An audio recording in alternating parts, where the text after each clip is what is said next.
1 वर्षानंतर अरे तुम्ही नगरसेवक निवडून दिला ना, तुमचा नगरसेवक त्याचं काम मांडते नगरपालिकेत. माझ्या नगरसेवकाचं काम पण एवढं आहे का जेणेकरून आपल्या वार्डामध्ये नगरसेवकाचं काम असं नाही. थांबा, मला एवढं सांगा, बोलू मला वाटेल सांगा. माझ्या दारूचं दुकान आहे, पण जो बिना पेलेला बरोबर आहे ना सर, तुम्ही एवढे दुकानं काढले दारूचे. जो बिना पेलेला आहे तो बोला.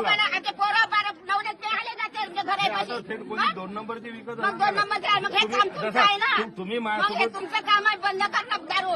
तुम्ही स्वतः आले मा काम आहे का पोलिसाचं काम आहे ते?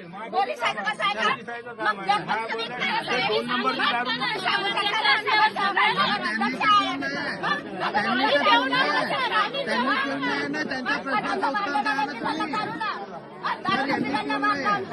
दारू त्यांच्या प्रश्नाचं उत्तर द्या ना तुम्ही. यांच्या प्रश्नाचं उत्तर द्या. घटना कशी घडेल ना, जसं मालेगावला झालं ना, तसं या दारूमुळे नशामुळे किती लोक येणार. बरोबर आहे.